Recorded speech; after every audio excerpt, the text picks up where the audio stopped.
Everybody, thanks for coming. I think I know most of you, for those of you who don't know me, I'm Jim Lafferty. I'm a faculty member in the department and chair of the search committee. And it's my great pleasure to welcome Victoria Haldane. It's particularly interesting and pleasure for me because Victoria comes to us from the University of Toronto, which is both my alma mater, and we both still have our faculty appointments in the same school, which is weird, but very much fun. Victoria is an assistant professor in the Institute for Health Policy Management and Evaluation that sits within the Haldane School of Public Health at the University of Toronto. And Victoria, it's a great pleasure to have you here. Welcome, and look forward to your presentation. Thank you. All right. Well, thanks everyone for being here, and I'm really excited to share with you about my research and a bit about myself, and then super looking forward to your questions at the end. So let's get into it. Everybody ready? Yeah, me too. So we'll start with a bit of an introduction to myself, and then I'm going to talk about implementation science and my approach and kind of philosophy behind how I do implementation science. I'll then share a little bit about my future research, and we'll wrap up with some of those questions. So let's get into it. I thought I would start with giving you a brief run through about me, and so I'm a little bit less of a stranger here talking to you. So I was trained in public health at the Chinese University of Haldane, where I specialize in public health and practice. So I come from a very applied perspective when it comes to public health. But during my training, I became really interested in qualitative research, questioning access to care, and how health workers could be more greatly involved in access to care. And so I completed a capstone project in Uttarakhand, India, working with community health workers. That was a really interesting opportunity to see more of global health in practice.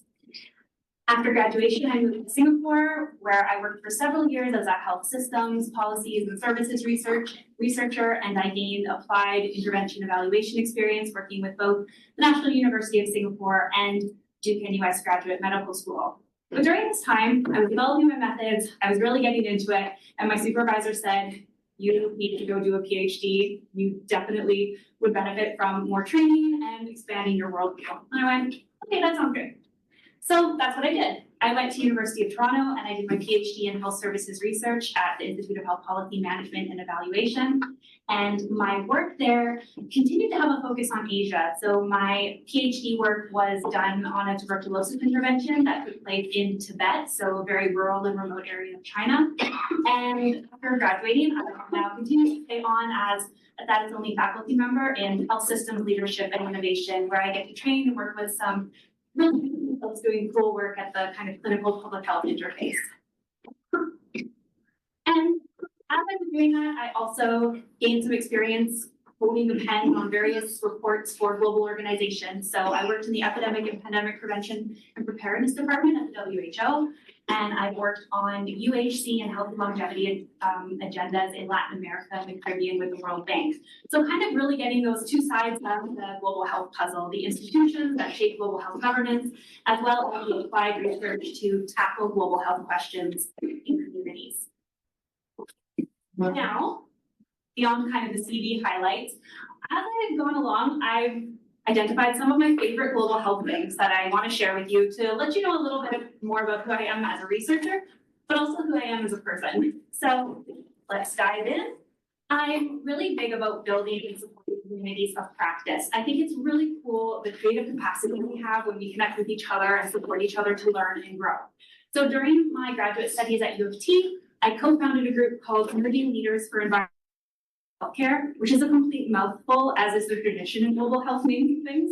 We call ourselves ELESH, and this group connected trainees. It began at University of Toronto, and it was people who were really interested in questions of providing environmentally sustainable healthcare at scale in health systems, so moving beyond ward-level interventions towards larger programmatic energies towards environmental sustainability, as well as those interested in planetary health.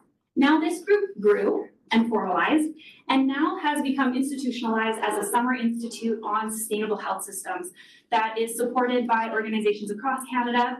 Our funder, CIHR, who is similar to the NIH here, got on board. The Government of Canada slapped their logo on it, which is always exciting. And it's really turned into this bigger, larger movement in Canada towards bringing trainees together to solve some of these problems that the climate crisis is bringing to our front door and that health systems themselves are contributing to as some of the largest emitters of carbon. Now, I also really love transdisciplinary learning and different worldviews. So this is really fundamental to who I am as a researcher, and I'm really committed to conducting culturally safe research and learning about different ways we can co-produce and learn from different worldviews. So I've taken several trainings with Indigenous elders across Canada to learn about two-eye seeing and different ways of knowing. And I've tried to embed that into my research approach, not only with the communities I work with or the groups that I co-produce research with, but also within myself. I find pursuing these different worldviews really helps me keep an open and a curious mind, which I think is essential in global health. We need to remain optimistic, curious about the world around us, and curious about each other's values and how we see things. Second to last favorite thing. I love teaching, mentoring, and learning from emerging leaders. Everybody is so clever, and I think we have so much potential when we show up authentically. We're able to jam and be ourselves. We tackle really big and difficult and complex issues in global health, and we need to create those spaces where we feel comfortable to show up, talk about our ideas, lay it all out, and jam, build something cool from it. So at U of T, I've held several case challenge competitions where we bring people together from different disciplines and we throw out a problem or a statement and set teams off to go and figure it out. And it's really fun. These are some of our participants who won the last case challenge, which was on greening healthcare. So they came up with some really cool problem statements and really cool solutions to those statements that, you never would have thought of on your own. And that's one of my favorite things. And finally, the most spicy take of the presentation, perhaps. I love exploring how our work gets done. I really enjoy doing reflexive research. I think it's really important that as researchers, we turn our methods around on ourselves and we question how we do the work we do, how we co-produce knowledge. I often use collaborative autoethnography, which is a really fancy way for making everybody talk about what they're feeling about what they're doing. But we developed some really interesting insights about some of the processes that we take for granted. So for example, a lot of my work is done in translation. And one of the projects I did had multiple translations between Tibetan and Mandarin and English. And the research team had a lot of feelings about this. So we broke it down and it ended up producing a really interesting guidance or lessons learned about thinking through translation in how we do our research, which often when you write a document or you're talking about it, it's just a line. We translated transcripts from X to Y, or an interpreter was used to go from A to B. There's a lot more to unpack there. So I really enjoy unpacking it. It's my sneaky little side research when I do big projects. We're going to talk about how we feel. So a little bit about me, now a little bit about my work before I start digging into some examples. So hopefully today as I go through my slides, you'll see that there are some big bucket common threads that run through my research.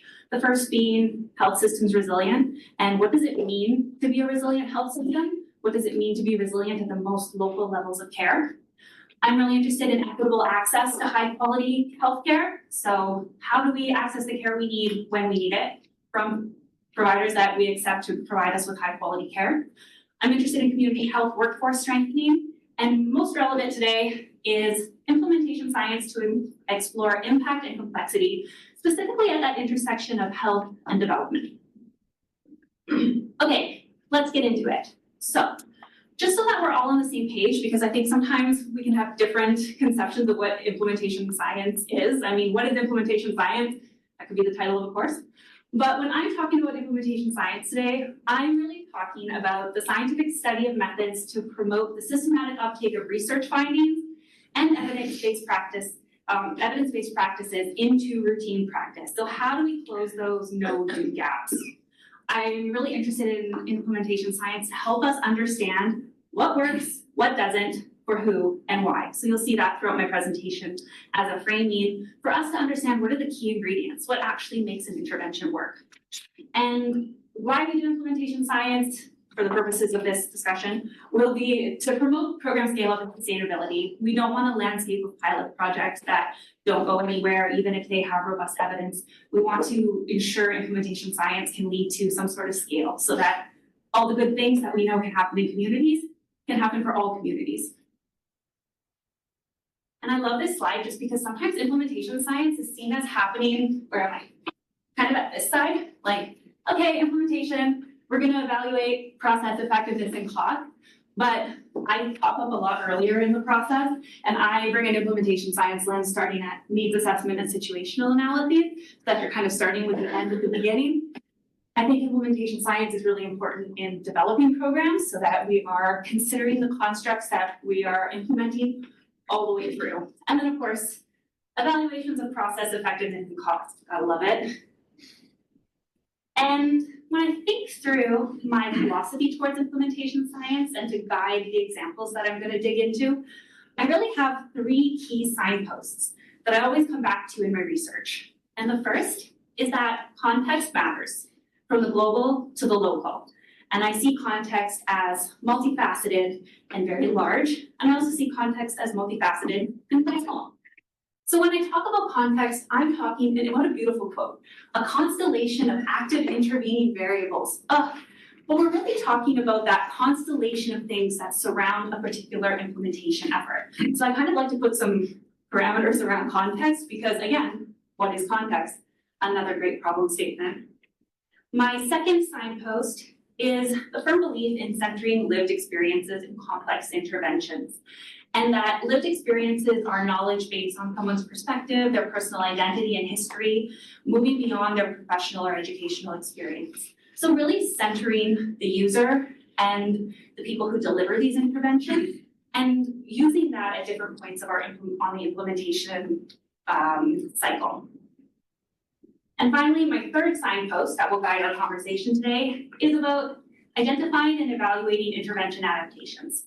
I love an adaptation to understand what works and what doesn't at scale, because often it's the intervention, the adaptations that enable an intervention to be scaled up. And it's a really important point of tension in a project of wanting to adopt an adaptation or not. It's a very cool place to kind of nestle in a bit. So to explore these 3 key signposts of context, lived experiences, and adaptation, I am going to talk about 3 different methods that I've used to approach those questions in the past. So I'm going to start with talking about context through the lens of health policy analysis. Then I'll move on to talking about lived experiences through access, pathways, and decision-making studies. And finally, adaptations through a good old process evaluation. One of my favorite things to do, though. I say that with no shade. Now, context and why we do a health policy analysis. So I find that health policy analysis is really this really nice method to telescope. We can really go from the global to the local, looking at global agendas, conversations, how those shape what we decide to implement or how it will run at the local context is really important. We can't divorce the local from the global. And it also pushes us beyond this facilities-based approach, so it broadens the frame. I'm very much steeped in the determinants of health as a researcher, and I think looking through that health policy analysis pushes us outward in a way that's very constructive for intervention implementation at scale. And of course, I use comparative approaches, document reviews, interviews. I exist in a very qualitative space, but I'm very good friends with a lot of quantitative people who help me be better. Now, a bit of backstory for the example I'm going to give to talk about health policy analysis. So in 2020, I was invited to join the scientific coordinating group of the Independent Panel for Pandemic Preparedness and Response, which was a group convened by the World Health Organization to evaluate how we were doing in the first year responding to the COVID-19 pandemic. No pressure, it was fun. What we did was we got together and 28 countries were selected to do this massive comparative policy analysis. And we were looking at context, we were looking at why things didn't work. And as I sat there with the scientific coordinating group, I realized that we were actually not doing a health policy analysis. Like, it wasn't really a health policy question. It was an implementation science question. The questions we were being asked were, what works, what doesn't, for who, and why? Not necessarily an entirely health policy related research question. So I brought my implementation science lens to the team and said, let's do a health policy analysis, but through this specific lens. So these 28 countries were chosen. That was a very hot and debated topic. So I At the time, these were chosen on November 6, 2020, and it was based on what we knew about mortality, what we knew about the epidemiological profile of countries. When I say it was a debated process, it was a debated process. But these are the countries that we ended up with, and we received government submissions, we did interviews, we relied on grey literature, published literature, any sort of documents we could get our hand on. So we really had to do a big data triangulation, which is quite common in health policy research. Like, you're very comfortable pulling in data from all over the place, a little less so in implementation science, but this is where you can use that health policy approach through an implementation science lens. And what did we find out? So they wanted to know what worked. From this big analysis, and you have to imagine when you're analyzing at a global scale, it becomes very abstract. Like, what is the global? Where does this go? So the thematic information that came out was very high level. We found that there were some consistent domains that we were coming upon, which was countries' prior experiences and preparedness, the scientific advice they were receiving, their governance and leadership, how their health system and health services were functioning, so a little bit of that health system resilience piece, public health, and social and economic supports. So we looked at these, we were able to abstract across countries, and we came up with a very nice table and some key takeaways that countries that did well during the first year of the pandemic across these capacities were the ones that were partnering to try and roll out their national responses, that were aiming for coordinated efforts across national, subnational levels and across sectors, so a very whole of government approach.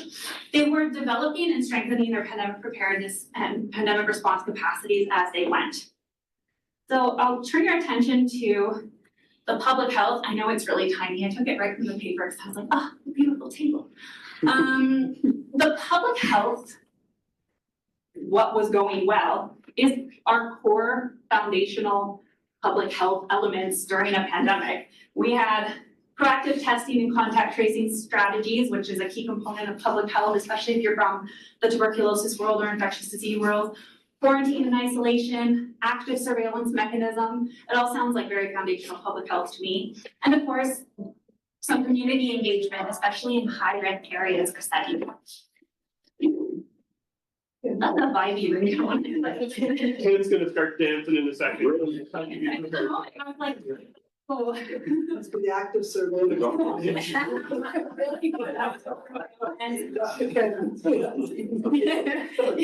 So, to no surprise, we found that having a strong public health system is important during a pandemic. Who would have thought? We also found that the framing wasn't just in health. So I think there was a lot of, not pressure, but a lot of consideration at the time that what we would look at would be in the health sector, because it's a pandemic and this is a health problem. But for all of us who lived through the pandemic know it moved far beyond health. And the social and economic supports that were provided in the country were instrumental to what worked. And it was this wider framing, this social determinants framing, that really kind of turned the corner on how we were approaching this question of what does it mean to respond to a pandemic? What does it mean to be prepared? It pushes us a little bit further through our health policy analysis. And on the flip side, because we weren't just looking at what worked, we were looking at what did not work. And those were national responses that devalued public health, that were denying the pandemic or the need for a response, that delayed action, that took their time. There was kind of a wait and see phenomenon early in 2020, and that were sowing seeds of distrust, often from the highest levels of government. Now here, again, it pointed to these deeper structures that public health that had been historically underfunded and systems that had been dismantled obviously couldn't respond. Prioritizing single interventions, taking that siloed approach that I think in global health and at the intersection of global health and development, we know is difficult for, to have these effective programs if we're just keeping in our silos. So for public health folks, this is a very water is wet finding. But seeing it in real time during a large scale crisis and having, who is the global, the WHO, asking us to find this out for them, I think is a really important example of how some of those public health truths that we may take for granted, they really are true. That the basics of public health are important at the global level and need to be strengthened, and our capacities need to be maintained. So, as always, I pushed a little further because it wasn't enough just to say why things worked and why they didn't at a surface level. Then I went for the equity angle because this is what we very much know is true, and what the policy analysis took us for based on the data from the pandemic, and that's that COVID revealed this underbelly of the iceberg, that public health is based on systemic weaknesses, vulnerabilities, and these are the things our interventions are built on. So what we saw during the pandemic was a lot of the questions were being asked about this reactionary phase.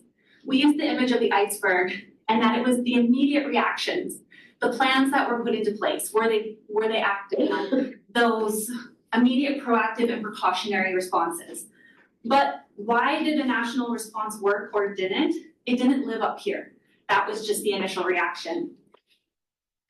It partially lived down here, which are the routine systems, that's our health and social systems. Countries that had efforts towards strengthening those before the pandemics tended to fare well during the first year. And countries that were dismantling these health systems or public health functions tended to do poorly. It was built on a longer construct, and it was built on a deeper construct. So a lot of it came down to these, as it says, political tensions, systemic weaknesses, vulnerabilities, the inequities that the entire apparatus of global and public health is built upon.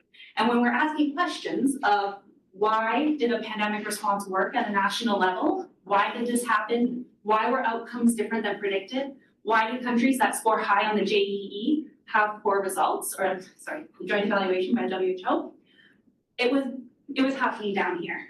And again, as a public health professional, as all of us are, that seems very obvious. But again, sometimes these truths need to be said, and health policy analysis is one way to get us there when we're framing how interventions are implemented.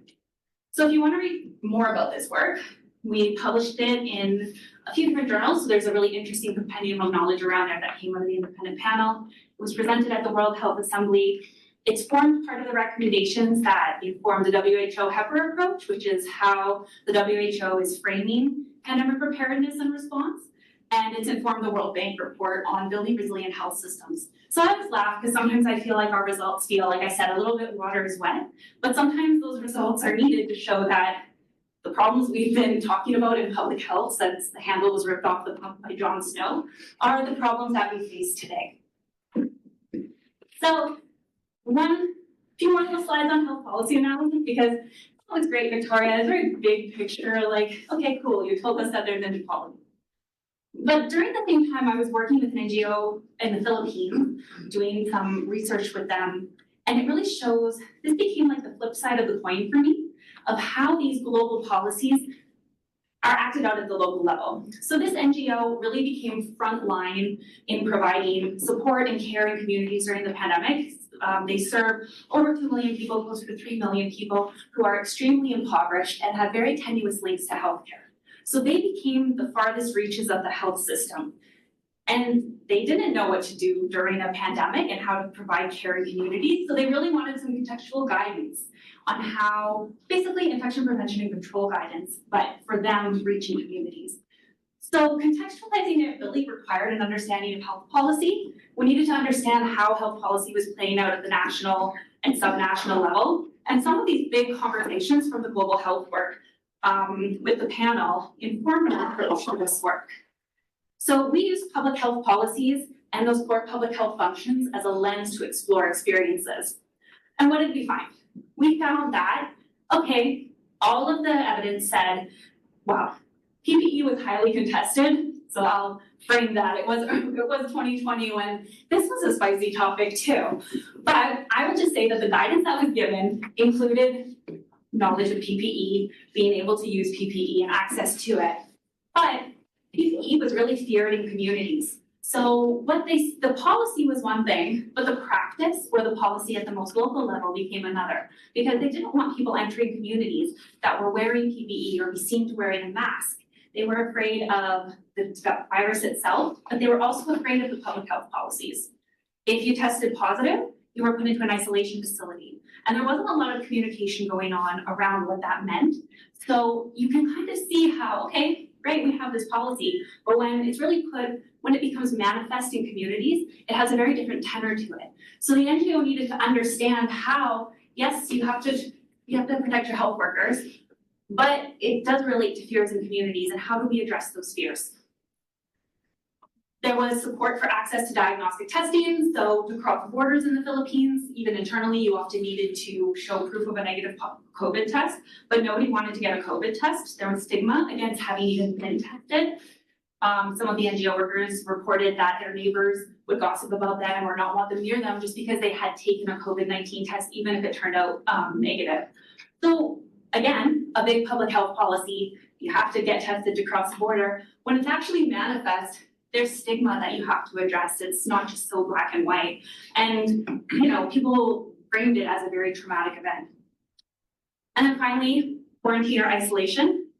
Forever a contested topic in public health, and a really fun dive into public health ethics for those of you who are interested. Tuberculosis literature is full of it.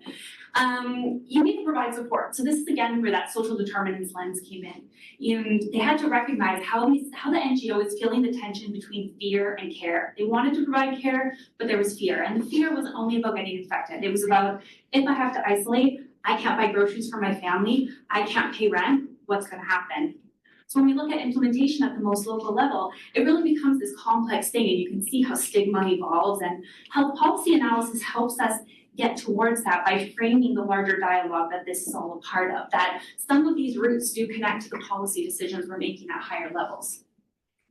Now, the impact of this work was, we did a research training workshop. The staff were really interested in learning about evaluation and qualitative research methods. So we trained up the team, and now they're running their own projects, and it's really cool to see the questions they ask and the way they respond. We did contextualized IPC training, and it's evolved into a vaccine hesitancy toolkit co-development. So this is a photo from one of the workshops that I held in Bacolod City, where we all got together, and as the pandemic rolled on and the vaccine response rolled out, people were really interested in the fears around taking the vaccine, and the health workers said we need something to deal with this, specifically in our community, because they have a history of the Dengvaxia vaccine, which was problematic, and there were measles cases starting to pop up later in the project. So suddenly it became a very big vaccine hesitancy agenda. And now I'm working with the team to co-develop an all hazards preparedness and response agenda for all branches. And I really recommend this paper by my colleagues. It's called Navigating Fear and Care. I work with some fabulous social scientists who did a really interesting dive into that experience and the tensions that community health workers have to hold. So, health policy. It allows us an opportunity to compare. It allows us an opportunity to telescope between levels, to push ourselves to a broader conceptualization of what the implementation context is. And I like to think very big, and I like to bring it all in, because I think these historic, difficult problems are really where the rubber hits the road in public health. Now, lived experiences. So I think lived experiences are extremely important to creating interventions that work and to evaluating interventions through appropriate lenses that reflect the needs of users and implementers and anyone who delivers the intervention. Again, I use qualitative research, and today I'm going to take you through a decision-making study that was on an intervention that was implemented and scaled up at Singapore General Hospital. So, in Singapore, rates of end-stage kidney disease are accelerating. They doubled between 1999 and 2015. And this stat is concerning. As somebody who's married to a Singaporean, 25% of Singaporeans aged 21 plus are expected to have some form of chronic kidney disease. And it's really driven by very high rates of diabetes in the country, with 1 in 3 people in Singapore being at risk of developing diabetes over their lifetime. So a lot of diabetes, a lot of kidney issues. Then we worked with practitioners at Singapore General Hospital who said, you know what, we really need contextualized decision-making aids, because people were just saying, okay, put me on dialysis. There was no kind of nuanced conversation about what your options might be, and there is increasing evidence that there's minimum gain to doing dialysis over conservative management if you're over 75 and you have multiple comorbidities, which is many of the people seeking this care in Singapore. If you're over 75, they have multiple comorbidities, there isn't necessarily a reason for them to go on dialysis beyond thinking that's what they need to do. So we worked with Singapore General Hospital, Duke NUS Graduate Medical School, and again, I'm always gonna bring up that context, and it's always gonna be a policy context. So this was part of a national policy push called the War on Diabetes, which is such a colorful name, very interesting framing. But they wanted to know, okay, what can we do to, help this massive problem that we clearly have?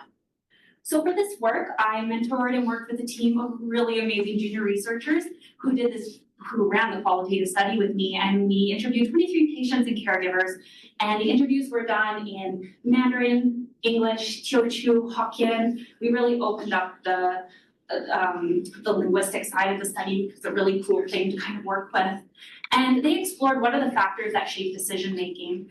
So they did interviews with patients who had decided to accept peritoneal dialysis, those who had said yes to hemodialysis, and we found some patients who had done conservative management, and we also talked to their caregivers. So we kind of trying to get a sense of who's involved in this decision making from a bit of a 360 angle. And we found this out. So this is a very big slide, and we're going to focus on this side first. So patients described that some of the factors that drove their decision making was really this fear of losing autonomy. They had seen their peers, because a lot of people have end-stage kidney disease in Singapore, so you have peers going through the same experience as you. And they had seen their peers really grapple with their illness and grapple with managing it, and their decision making was often driven by seeing those experiences. They were afraid to lose autonomy. Dialysis was seen as a major loss of autonomy.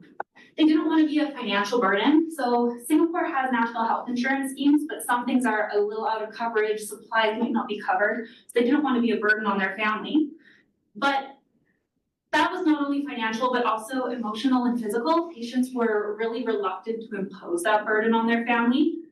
But across the board, families were willing to accept that burden. And a lot of them related it back to concepts of filial piety. So the decision-making aid had to account for this notion of what it means to be a good child or a good spouse in this specific culture, and kind of account for that in a really nuanced way. Participants also told us that they really liked traditional Chinese medicine as kind of a stop on the road to Western medicine. So if we start with TCM, maybe we can delay Western intervention, which was seen as more invasive and more likely for them to lose these things they didn't want to lose in terms of autonomy. So a lot of patients wouldn't really start in the Western medical system. They might start somewhere else to try and manage those symptoms.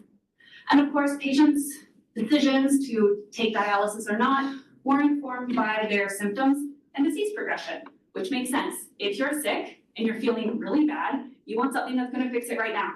And for a lot of patients, they thought dialysis would fix it right now because it's a big intervention, right? And sometimes we might feel like the bigger the medical intervention, the more we're medicalized, maybe the more quality of life we're going to get out the other side. Or maybe the more years of life lived we're going to get out the other side. But with dialysis, that's not necessarily the case. So there was this kind of misperception that dialysis was the answer, when conservative management may actually give them the outcomes that they want. And then we explored kind of the roles of the individuals, with, in Singapore, the patient really being the final decision maker, and this real sense of, it is my personal responsibility to deal with this, to make the decision, and to make a decision that impacts everyone around me the least. So a bit of a complicated space with the role of the family, because the family were persuading them to take the biggest, bestest, most expensive intervention, which is natural. You want your family member to live a comfortable, long life. And then the role of the doctor came in, and in Singapore, there's a very paternalistic medical relationship between doctor and patient often, and a lot of patients would tell us, the doctor is God, whatever he gives me, I will take. So it was a need to start to build that reciprocal relationship. And at Singapore General Hospital, the doctors were, we want to give you more information, but we don't know what information you want. So it was really this, nobody was talking to each other moment.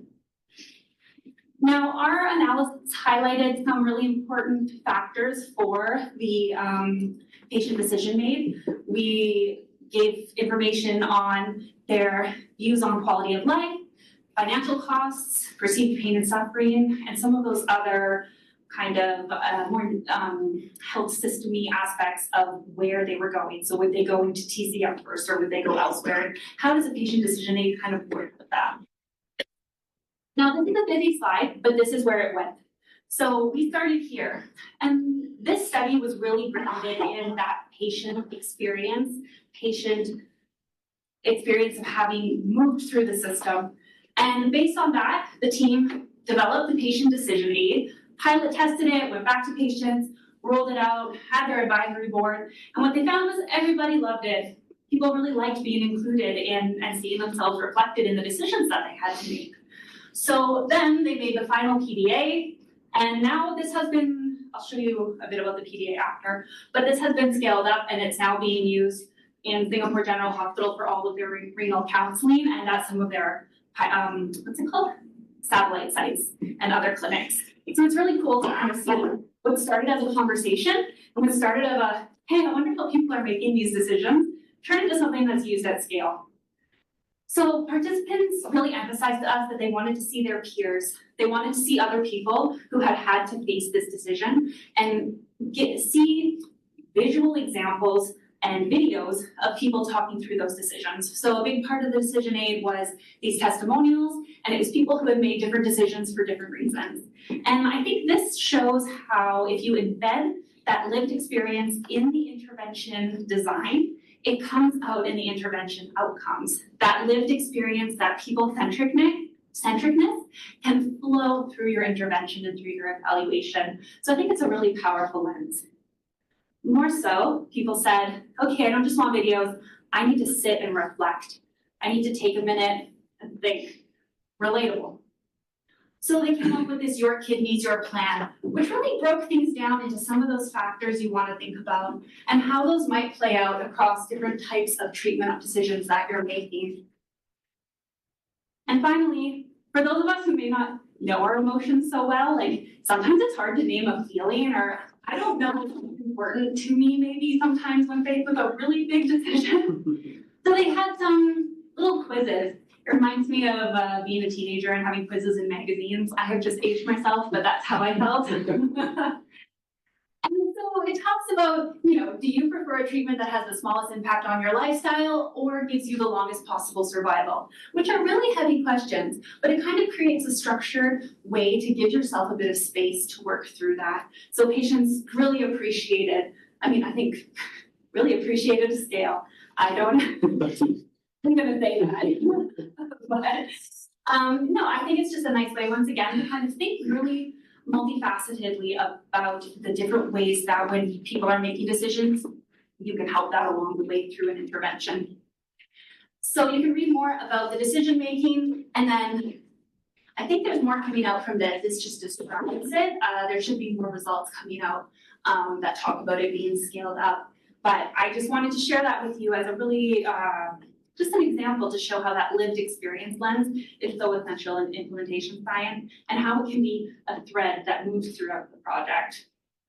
And finally, last but not least, process evaluation, which may be what you thought you would have been hearing when you come to an implementation science talk. Like I was like, oh, should I just give a bunch of frameworks? But no, we'll make it better than that. So I love process evaluation. I really think it's important to understand why things work. And it goes so nicely with our studies of effectiveness and cost. And it helps us get those insights that can help move something from a pilot to scale. So let's talk about Tibet. I had the opportunity to do some research in Shigatse Prefecture, Tibet. Now this is a very remote part of the province. It is near Mount Everest. It's outside of Lhasa. So if Lhasa can be considered urban, Shigatse is far removed. Now, and we don't have a lot of data on Shigatse because the last TB smear positive prevalence rate was from 2014. It was estimated to be twice the national average in China. So in Shigatse, it was like almost 800 per 100,000 people living with tuberculosis. In China, it's around 440 per 100,000. And for comparison, a low burden country like Canada, 4.6 per 100,000 people. So we're talking orders of magnitude, people living with tuberculosis. Other than the north. We have, we can talk later about tuberculosis in Northern Canada. I have things to say. But obviously there was lots of follow-up at all stages of the cascade of TB care in the prefecture. People can't access care, it's really remote. People have trouble being retained in care. The gold standard of tuberculosis care is daily observed treatment. So someone watches you take your pills. How are you gonna go? I mean, some of the villages that we were working in are 6 hours from a health facility. So something different has to happen. A lot of what was a lot of the tuberculosis adherence interventions in Shigatse, if there were any, it was self-adherent. So take your pills, come back. People were not coming back. You need to take your pills and come back with tuberculosis, because if not, you can develop drug resistance, and then it's more pills and injections, and it's all really bad. And also, it has really uncomfortable side effects. Course of tuberculosis treatment is not a comfortable thing, and it's very long. So it's a very interesting infectious disease in the sense that it's an infectious disease, but you're on antibiotics for like 6 months plus. So we have some really specific and interesting things going on with TB. So a comprehensive e-health intervention was proposed, and it was implemented in partnership with the Shigatse Center for Disease Control, really to better align with national tuberculosis program policies. Little policy moment in there. What it aimed to do was enhance TB care across the region. So we needed to strengthen people's knowledge of TB. We needed to enhance communication between health workers and people living with TB, because they were not able to access their health worker. So if they had crazy side effects that made them feel really uncomfortable, they would just stop taking the pill because they had no one to talk to about, why do I feel this way? And they wanted to do this through using e-health technology, because despite being very remote, very high cell phone penetration rate, one of the nomadic shepherds took out a phone that was a way nicer version than the phone I had, so cool. So I think a lot of times when we think of what is rural and what is remote, can sometimes be outdated. Or, I mean, rural and remote in Canada, yeah, you don't have cell phone coverage, because I barely have cell phone coverage in my backyard. But in Tibet, had a problem, like no worries. And the components were this e-monitor box, which you see here, this fun blue thing. This is one of our village doctors. A WeChat intervention, so an app on the WeChat thing on their phone, incorporating family treatment supporters and training up health workers on how to use this, because there was low health worker knowledge of tuberculosis and how to manage people living with TB across their treatment course. So the intervention was evaluated, as one does, through an effectiveness evaluation. It was a pragmatic randomized control trial. There was a cost effectiveness study, and the process evaluation. I'm giving you one framework today, and we're not going to go back to it, so something up. I use the consolidated framework for implementation research, also known as the CFR. It's a nice one for studying context, which is why I chose it, because not a lot was known about why people couldn't access TB care in Shigatse, what health workers thought about TB. I couldn't go to the literature on it, so we chose a very contextually heavy approach so that we could get a better sense of, what is this place? Now, a big part of it was qualitative research methods training. You'll notice a theme in my work. The team was really keen to learn their qualitative methods and be able to apply them and use them, because they saw a lot of ways that would help them answer the questions they had about problems in their community. So we held some trainings on developing questions, interviewing techniques and analysis, and this was done with, where is he? The one and only Jitong Zhang, who is my collaborator for a long time now since I was in Hong Kong, and he and I developed those trainings together. He's a phenomenal qualitative researcher, so shout out to Jitong and the team. Now, everyone did interviews with participants, their treatment supporters, health workers involved in the intervention, and we really wanted to explore these perspectives from multiple communities. So it was across the 5 intervention districts and health system levels. So we wanted to talk to those village doctors in primary care. We wanted village doctors at the most local levels of care, the township doctors who are primary care in China, and then out to the county level and the CDC as well. I wanted to talk to some policymakers, which I loved, because I was like, there's a policy context for why this is working. Now, I want to talk about adaptations, and I chose to frame this part of the presentation through the lens of adaptations, because really the adaptations in this case summed up why the intervention worked, because it was a success, it ended up working, and the adaptations are really important to its scale and to reaching every last community or every last person that needs to be supported to complete their tuberculosis treatment. So remember, we had kind of the 3 main components. It was those big blue e-monitors, it was the WeChat, and onboarding family treatment supporters. So we found that a problem was the e-monitors were not consistently used by some groups due to travel and stigma. Now these groups, one of the groups was students. So remember that big box? I mean, come on.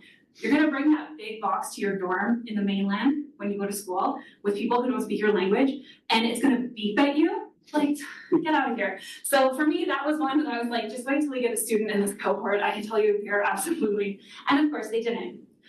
It was also not used by long haul truck drivers because they couldn't charge it. They were plugging it into their trucks, but it wasn't working, and so they weren't. So these two groups, they actually tailored the intervention. There was an adaptation, and they used place-based e-monitor use. So when they were in Shigatse, they used it. And when they're out of Shigatse, another part of the intervention became more important to them, and that was that reach out. So they were checking in more, like they were checking in with their health workers. And to me, that gets towards what the key ingredient is, which I had a hunch all along, that it's that connection with the health worker. It's not a box necessarily beeping at you. Again, a hot take, but that's what comes out of process evaluations, is a bit of spikiness. That's what you're here for. It was that connection, right? So they adapted their e-monitor use, but they were still taking their medications. Now, this was a very small group, so I'm not gonna make any conclusions about this because it was just a handful in a big trial. But to me, it was an important handful, especially if we're thinking about equity and reaching everybody. We can't just discount a few experiences, but I think you could have called it with the e-monitor. So if you want to develop a very small little e-monitor, I know who will use it. Now, we also saw the digital divide. So WeChat was replaced by phone calls or house visits, especially amongst elderly participants. And the house visits were conducted by their village doctors. So they really liked having the person in the community come in and have a chat. Also, they used, at the township hospital, doctors would often speak Mandarin. In communities, people were speaking Tibetan. And they couldn't text with their healthcare worker at the township hospital, or they would leave there was a bit more spoken Mandarin, so they could speak Mandarin, but they couldn't write in Chinese characters. So that divide was kind of bridged by voice notes, but they really focused on the village health worker, the village health doctor. That became the main point. And so this one, ultimately it did support intervention goals that people kind of stay, like some people, especially who are older and were having troubles with technology, they didn't use the WeChat application, but they were still doing what the WeChat application was meant to do. The WeChat application was meant to have you connect with your health worker. So instead of texting in an app, they were calling and saying, hey, come over. That's kind of the same thing. That's what I would love, a little chat, don't text me. So that was kind of an important adaptation to think about. And how really the intervention goal is about connecting with TD and people with TD and their healthcare workers. And that piece about strengthening the roles of village doctors and ensuring that they're a central part of this process. Now, finally, the final adaptation was about family treatment supporters. So originally it was one treatment supporter per family would be trained and on the intervention, would be given some knowledge about tuberculosis and some of the side effects that their family member might be having. And they were connected through WeChat to the health workers as well. Now in Tibet, the social structure is multiple families living together. Like they still have in some of the more nomadic areas, polygamous families are living together. So you have multiple people in a household, you have multiple daughters-in-law, daughters who stepped into the role. Because there's so many people around that, why would one person do it when 3 daughters-in-law can also be involved? And I think at first, the intention was, we don't want to come in and like train 3 players. Feels like a lot, feels like a burden of the intervention. Like, hey, give me 3 people from your family and I'm going to train them. That felt like a lot. But in this culture, that wasn't a lot. They were like, yeah, sure. Everyone's on board. And it wasn't only the more traditional social structures, it really talks to a lot about the development and the transformation of Tibet, in that now a lot of families see people going to the mainland to work. There's a lot of migration for work. So what happened, another adaptation that led to multiple family members, was that someone would go and get work in the mainland. They were the treatment supporter. They would talk to the health worker and say, yeah, it's fine, it's all good. And it's like, well, they haven't actually been home for months. So then it shifted to somebody who was home more, or it would change. So kind of these more nuanced things of, it's not just the traditional social structure that means there's more people now to deliver the intervention. It's the changing development structure in Tibet that's also changing how families are constituted and how communities look. It also supported the intervention goals. More people knowing about TB in an area where people really didn't, the initial studies were like, it's just a cough, they'll go away, they always get coughs. It's like, yeah, okay. And a lot of, just indifference about tuberculosis. So having more people understand what TB is and what to do is of benefit to the TB program.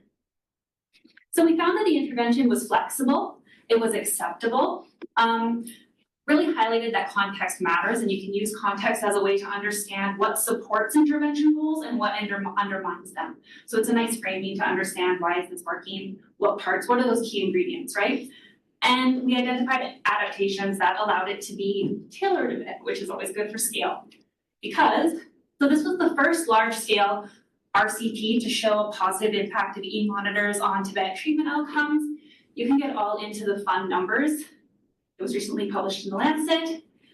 I can't speak to every single number detail, so just putting that out there for the questions, please. Can't tell you the confidence interval. Read it, it's a good one.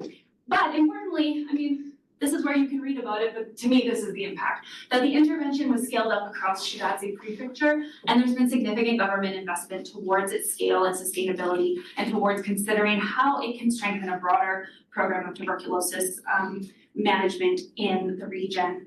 And it also contributed to some WHO guidelines, because everyone loves a digital health solution, and I'm out here, I called my thesis, Strengthening the Circle of Care. I don't want to call it an e-health thesis, because I didn't see it that way. I saw it as a multimodal intervention that ultimately aimed to strengthen the circle of care around people living with tuberculosis in Tibet. And you can read more about my opinions here. But these are really cool studies. This one explored the outer context, so it gives you that pathway of how people in Tibet reach care, access care, what are some of those barriers. That's really cool. And then this one is on the perspectives of health workers, and it's across the tuberculosis care cascade. As you can tell, I get really excited about tuberculosis, a disease that we should not have to deal with. So to wrap up, we'll start at the beginning to end. I hope that you kind of get a sense of my approach of how context matters from the global to the local, and that health policy is a way we can kind of get at that context in a really nuanced and interesting way. That centering lived experiences is essential to implementation science, and it's a way to let us to develop interventions that better fit into people's lives and that have a greater chance of success and scale. And that it's really cool to identify and evaluate intervention adaptations, because that's where the tension is in programs. That's where we can really find out those gems and pearls of information that help us to scale. Now, my future research plans, really quick, I'm almost done. I'm really interested in exploring interventions for health system resilience. I've spilled a lot of ink questioning what health systems resilience is. So the more you question something and be a little sassy about it, the more you should lean into it and research it more, because you clearly have something to say and something to probably work out for yourself a little bit. So I have a partnership and a shared research agenda with the Resilience Lab, which is the Health Systems Resilience Lab with Fiocruz Brazil, who is their national public health institution, a really amazing research institution doing some really cool work in Brazil. And I'm interested in using health system tracer conditions. So big, complex, important conditions or programs like tuberculosis, dengue, or diabetes, and tracing how those can reflect whether a system is resilient or not. What elements can we learn about resilience by taking a programmatic lens, especially programs that deal with social determinants of health, that deal with complexity? So to me, those are definitely tuberculosis, given the burden of TB in Brazil, dengue, given the ongoing dengue outbreak, and diabetes everywhere, because diabetes is a very complex problem. I'm also interested in co-development and participatory implementation science. And participatory implementation science is involving users and those who deliver interventions, including them in how we design our evaluations. So working with them to understand, how do we measure success? How do we do this research, and involving them deeply in that process? So in the Philippines, as I mentioned, I am co-developing and co-evaluating that multi-pronged all hazards preparedness intervention, and that's working with community health workers to do community-led risk assessments, to do at the very local level, multi-sectoral preparedness planning exercises, simulation and tabletop exercises, and then developing that into an all hazards preparedness plan. And at the global level, I'm on an US Lancet Commission on the Scientific Coordinating Group, and they would like to develop some grassroots indicators of pandemic preparedness, working with communities to identify how do we measure that? And oh, I love a measurement challenge, and especially kind of a qualitative, murky one that like people want to distill into a very small scale. How fun, how difficult. I'm excited, that's my space. And then of course, I'm really open to new collab partnerships and research for impact. That's why I am here. And I'm interested in more work on decision-making aids, I think is interesting. Process evaluations of complex intervention. What is an implementation scientist without a program to evaluate? And I really want to scale up some implementation science communities of practice and community based on what I've learned in scaling up ELASH. So I think there's some cool work to be done. Thanks, we did it.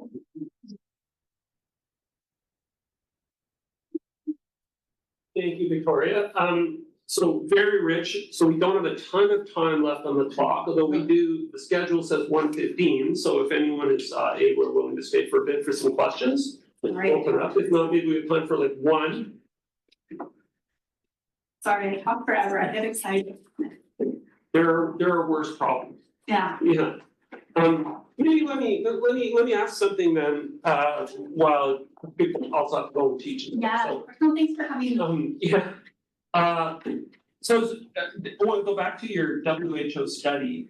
And one of the things that I thought was really interesting that, so in COVID in this country, of course, there were no politics involved. It was an interesting feature in this country.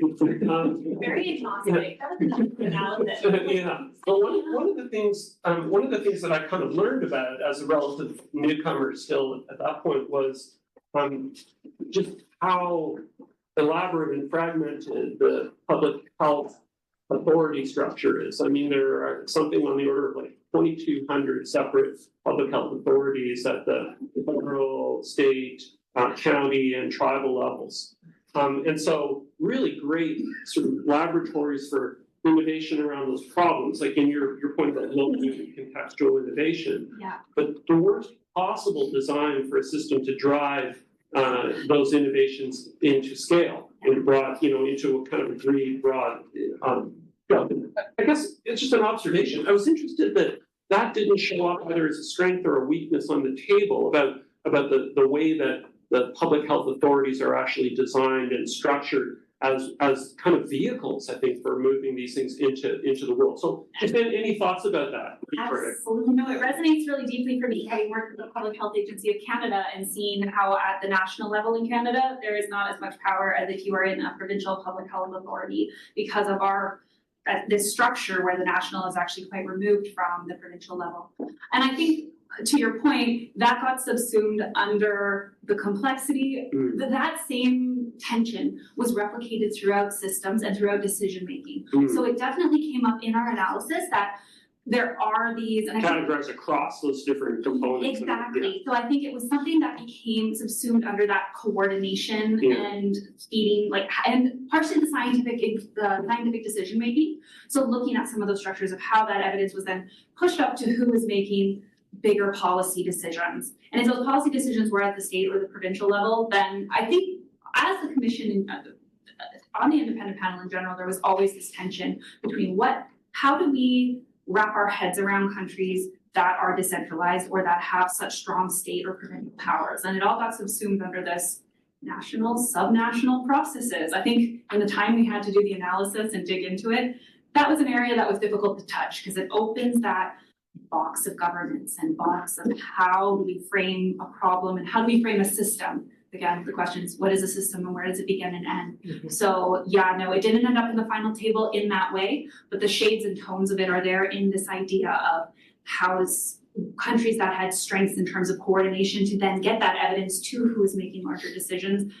Those are countries that were doing well. Countries where it remained fragmented or there was competition. In some countries, we saw a lot of competition between states for resources or for whatever it may be, and then there became other gaps. So that's where the political really came into those, even the public health space of like, we need funding to do this, we're fighting, blah, blah, so.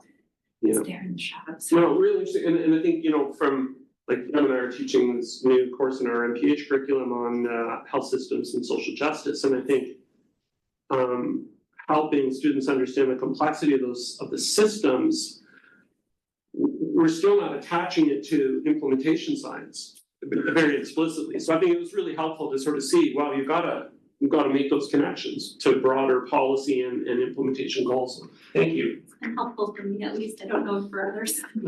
Hi. Hi, I'm John Blevins. Nice to meet you. Glad you're here. As well. Thanks for the talk. I thought it was really interesting. In all of your examples, what I saw as a common thread is the idea that paying attention to context requires some innovation and adaptation of community norms and priorities, and that falls within the purview of our work to do.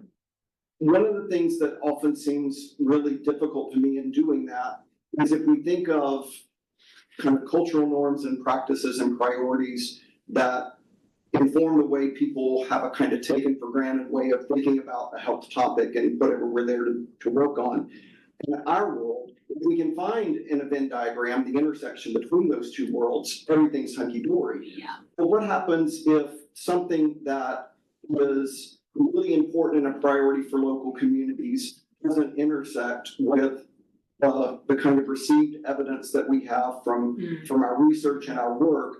And I don't know if you have an answer to this, but that seems to me to be the really bedeviling part of kind of understanding the kinds of priorities we set from a public health and scientific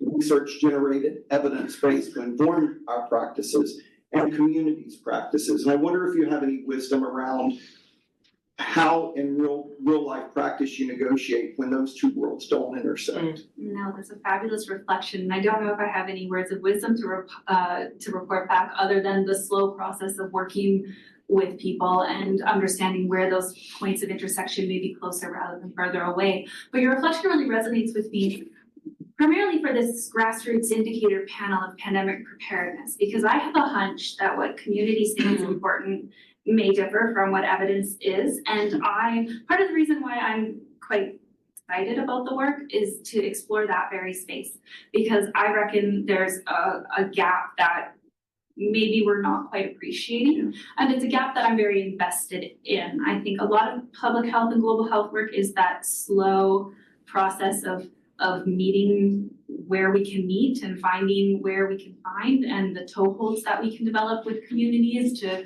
gain trust. And public health not always getting its way. Sometimes I'm very frank about the origins of public health and the carceral institutions that we represent sometimes. And I think a lot of modern global health is dismantling that. And I think dismantling that is a slow, negotiated process of relationship building that we're not always going to hear what we want to hear from communities. That's probably okay. And there is space within that too.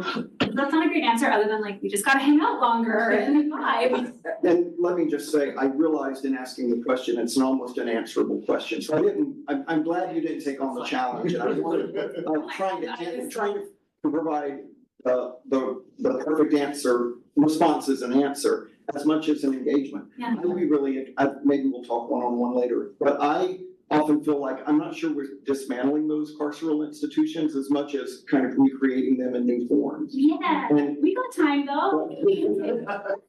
An afternoon, guys. But I mean, I think COVID really showed us this in real life in some really complicated ways in the United States, and how the politics of the public health response, or how the public health response was taken up in the politics and the culture of the United States.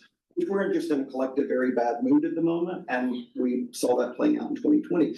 But not only there, I was part of a 7-country study on community perceptions around COVID with a mortality surveillance project I work on. And the public health responses in all of those countries were seen in very, very ambivalent ways, because they were seen as not being relevant to what the community saw as most important in the midst of the pandemic.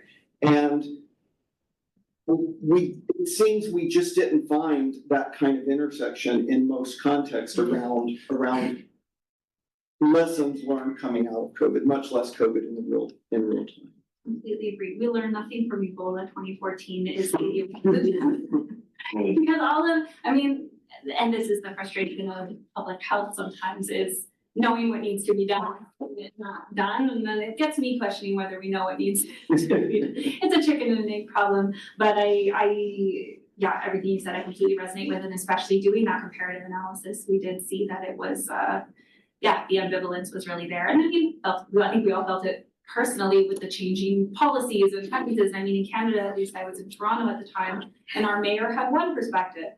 Our premier is a bit of a wild card. He's a real fun guy, and he had a very different perspective. And then our federal leadership was entirely, so you kind of get that, like I said, where policies become manifest.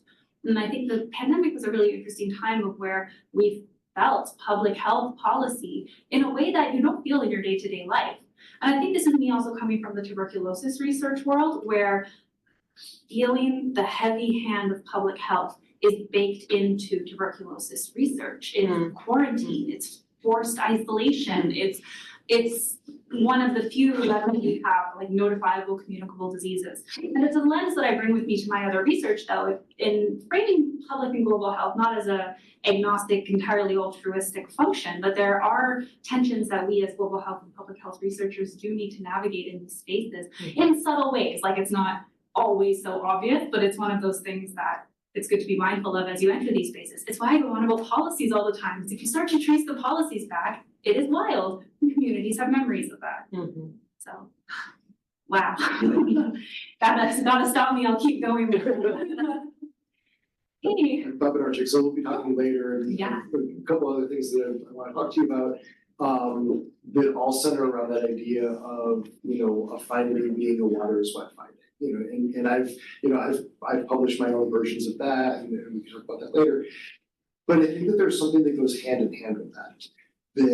That water is wet finding is usually accompanied with, but of course, because water is always wet. And this is the way it's always been, and this is the way it's always going to be, and we're kind of stuck with that. I see that, and I'm guilty of this myself. In the US, every state and some larger metropolitan jurisdictions have their own immunization information systems. So we do not have, again, there's no national healthcare or anything like that, but even to the point of recording immunizations, it's at a state level, and each state sets their own policies. So when I was in New York State, for example, doing my graduate work, it was a mandatory reporting system through age 18, but when you turn 19, it was a consent-based opt-in program. In the state of Texas, when you turn 26, they send you a postcard that says, okay, you're coming up on age 26, due to patient privacy things, if you don't give us an affirmative response to this, we're going to purge your records from our state immunization registry. So, and the thing is, people have said to me, well, why can't we have a national immunization registry? And my response, being guilty of that, this is the way it's always been, this is the way it's always going to be, is the lift on that. Getting every state and jurisdiction to agree to something like that makes it entirely untenable. But how do you see that balance between these water is wet findings that we know intrinsically in public health and that we have the data to back it up, to then running into the roadblocks of, well, that's what it's going to be, so we learn how to live with it. I'm guilty of being indoctrinated into the inspirational language of the WHO and the World Bank, where we say a lot of water is wet things, but push forth a big rumbling apparatus. And I have to have faith in the rumbling apparatus to somehow affect change. So coming from a country similarly that is very fragmented, I love coming to the States because people think I live in like a healthcare panacea and it's beautiful and wonderful. And I'm like, oh yeah, thank you. I myself designed the Canada Health Act. But actually it's a real hot mess. And in terms of data fragmentation, it is an extra hot mess. So I live in Alberta where we do have a cohesive data ecosystem, but other provinces within the province, they really have, it's a bit cobbled together. And now our premier is dismantling our centralized health system because centralization bad, decentralization good. So I feel you on that, how things are like, these things are gonna always stay the same unless they're dismantled. Dismantling we seem to be really, really good at. But I think, to quote Instagram, Delulu is the Salulu a little bit in research. Like, to get up every day and do the work, I think you do kind of have to have a bit of magical thinking about what we do and magical thinking about these big agendas, because if not, what are we doing? I mean, I can present, we deal in the currency of depressing statistics. Like, did you see those Singapore numbers? 1 in 3 with diabetes. Excuse me? That's why me and my husband moved away from Singapore. I was like, maybe it's the Singapore that's the problem. I'm taking you out of there. But I tend to hang my hopes a lot on progress and on optimism. And I think sometimes I like to go back and look at maternal mortality data or life expectancy and look at the improvements over time. Kind of makes me feel good. But I'm like, if that's changed, maybe we can change other things too. I think some of the big transformational gains that we saw, sure, maybe not. Maybe it's going to be fiddling around the edges. But I'd be out of a job if I didn't have some hope that something we do will fix something. And again, working with the World Bank, where you have a very big development agenda, and it's like, oh, this country has a fragmented data ecosystem. Let's defragment that with this big push over years. And I'm like, oh, okay, money. Yeah, got it. Got it. Money and the development agenda. But for me, in my research, it's that balance. I think working at this very global level with these big institutions and organizations has taught me a lot about, as I said, that lumbering process of negotiating and global health governance at the largest scale. And that what I used to call buzzword bingo, yeah, it's actually useful in some spaces, and we're using buzzwords to code for different things, and I think that helps me when I'm doing very applied intervention work in Tibet, and you're just thinking, let's just get these people their antibiotics, like, can we just do that? I don't know. Like I said, Delulu is the Solulu. To wrap up my very formal talk. One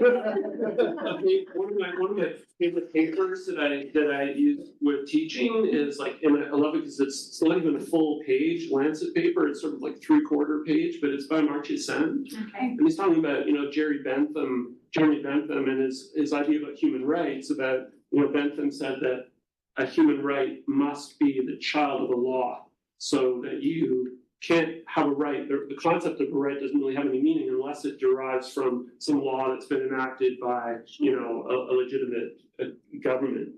And Amartya Sen flips it over and he said, why can't rights be the parent of laws?